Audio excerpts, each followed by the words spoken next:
She sang "I Was Here" while battling illness and left everyone speechless. The voice.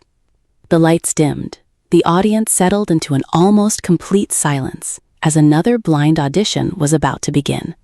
The familiar heartbeat echoed through the studio, building anticipation with every second. Backstage, one contestant stood quietly, holding the microphone with both hands.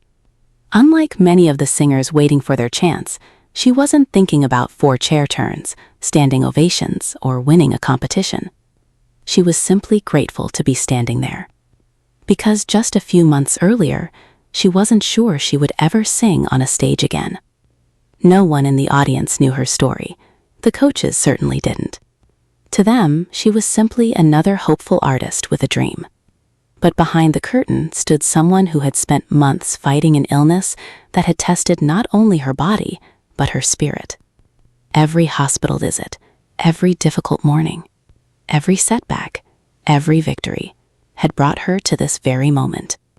As the stage manager smiled and whispered, "You're up," she closed her eyes for one final deep breath. This song isn't about proving anything, she quietly told herself. It's about leaving something behind. The curtain opened, the spotlight found her, and the room became completely still. She stepped toward the microphone with quiet confidence. No dramatic entrance, no flashy introduction, just a warm smile. Then the piano began. The opening notes of "I Was Here" drifted gently through the studio.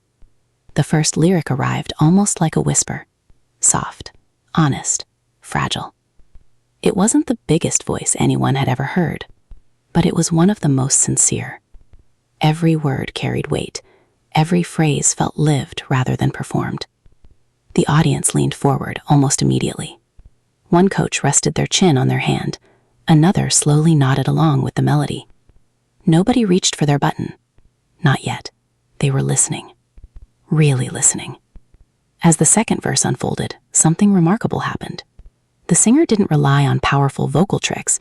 She allowed the lyrics to breathe. There were tiny pauses, gentle vibrato, moments where silence became just as meaningful as the notes themselves. Her voice wasn't perfect, and somehow that made it perfect. The slight cracks carried emotion no technical perfection ever could. One coach whispered softly, "She's telling a story." Another replied, "No, she's living it." Still, every chair remained facing away. The audience could feel the tension building. Would someone turn? The chorus arrived. She lifted her head, closed her eyes, and sang, "I just want them to know." Her voice grew stronger, not louder, but fuller. Every lyric sounded like a promise to leave kindness, to leave hope, to leave love, to leave something that mattered. Halfway through the chorus, one coach slammed the button. The chair spun around.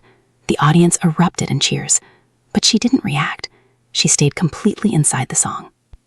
That focus impressed everyone. Moments later, a second chair turned, then a third. Each coach wore exactly the same expression, pure admiration. The final coach remained still, listening, waiting. The bridge began. The instruments faded. Only piano remained. The contestant took one slow breath before delivering the emotional centerpiece of the song. Her voice trembled ever so slightly, not because she was nervous, because the lyrics meant everything.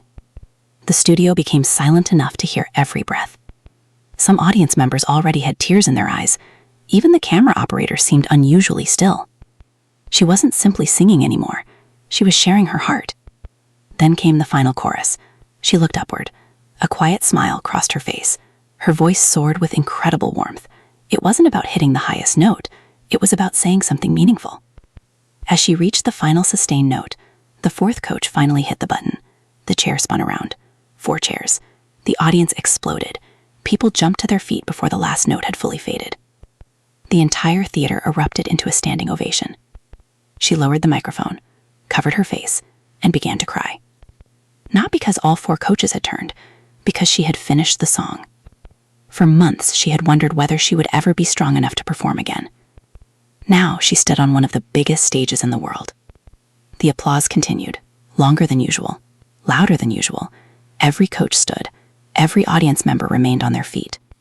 The emotion inside the studio was impossible to ignore. Finally, one coach spoke. "I don't even know where to start. You didn't sing that song.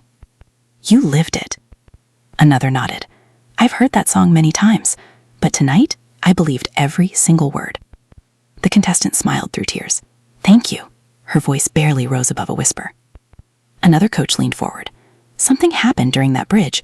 You forgot we were here. You weren't performing anymore. You were simply speaking from your heart." She nodded. "I was." Then came the question everyone had been wondering. What inspired you to choose that song? She looked down for a moment, gathering herself, then quietly answered, "A while ago, I became very sick." The studio fell completely silent. I spent months wondering if I'd ever have enough strength to stand on a stage again. She paused. There were days when singing one verse felt impossible. The audience listened without making a sound, so when I recovered enough to audition, I knew exactly which song I wanted to sing. "I Was Here" reminds me that our lives aren't measured by how long they're lived. They're measured by the love we leave behind. Several audience members wiped away tears. One coach reached for a tissue. The contestant continued, "My illness changed me. It taught me not to wait, not to save dreams for later. If there's something beautiful you want to do it now." The audience erupted into applause once again. One coach stood. "I hope every person watching tonight hears what you just said. Life can change without warning, but your courage tonight reminded all of us to appreciate every moment." Another coach smiled warmly. "You didn't ask us to feel sorry for you. You inspired us. That's a huge difference." She nodded. "I don't want to be remembered for being sick. I want to be remembered for singing." Those words filled the studio with another standing ovation. The coaches looked at one another. Every single one smiled. One coach laughed softly. "Well, mission accomplished. You'll definitely be remembered for singing." The audience cheered again. Backstage, family members embraced one another through tears. They remembered every difficult day, the uncertainty, the hospital appointments, the long recovery. Watching her stand confidently beneath those lights felt like a miracle all its own. Her mother quietly whispered, "You did it." Her father couldn't even speak. He simply smiled through tears. Meanwhile, the coaches began making their pitches. "I'll help you grow as an artist. I'll challenge you to trust your instincts. I'll make sure your voice reaches people. I don't want to change who you are. I want the world to hear exactly this." Each speech came from the heart. None felt like strategy, because every coach understood something special had happened. This audition wasn't memorable because of technical perfection. It was memorable because of truth. Music has an extraordinary ability to connect strangers. Tonight, one young woman had connected with an entire nation, not through spectacle, through honesty. As the discussion continued, she revealed that during recovery, music had become part of her healing process. There were mornings when singing just one line felt exhausting, but every day she tried again. One verse, then two, eventually entire songs. She laughed softly. "My neighbors probably heard every rehearsal." The audience laughed with her. One coach smiled. "They should be charging admission." Even the emotional atmosphere gave way to moments of warmth and laughter, because hope often sounds like laughter after tears. Eventually came the hardest decision of the evening, choosing a coach. She looked at each of them carefully. Every coach had offered kindness. Every coach believed in her. She smiled. "I honestly wish I could choose all four." The audience laughed. "So do we," one coach joked. Finally, she walked toward one chair. The chosen coach jumped to their feet in celebration. The two embraced warmly. Confetti wasn't necessary. The smile said everything. As the camera slowly pulled back, applause filled the studio one last time. The episode would eventually end. Another audition would begin. But something about this performance stayed with everyone. Fans watching from home flooded social media with messages of encouragement. Many shared stories of their own recoveries. Others thanked the contestant for reminding them not to postpone dreams. Simply wrote, "I needed this tonight." Music critics later praised the performance for its emotional intelligence. Rather than chasing impossible high notes, she trusted the song. She trusted silence. She trusted vulnerability. Most importantly, she trusted herself. That confidence resonated with millions. In the weeks that followed, people continued returning to the audition online, not because it featured the loudest vocal, not because it had the biggest ending, because it reminded viewers why music exists: to comfort, to heal, to inspire, to connect. Long after the competition moved forward, audiences still remembered that quiet young woman who stepped onto the stage carrying invisible scars and walked away carrying something much greater: hope. Her performance became more than a memorable blind audition. It became a celebration of resilience, a reminder that strength isn't always loud. Sometimes strength is simply showing up after life has knocked you down. Sometimes courage is taking one step onto a stage when fear tells you to stay backstage. Sometimes victory isn't measured by trophies. It's measured by moments, by hearts touched, by lives inspired. When she finished singing "I Was Here," she didn't just leave behind a beautiful performance. She left behind a message that even after life's hardest battles, dreams are still worth chasing, songs are still worth singing, hope is still worth sharing.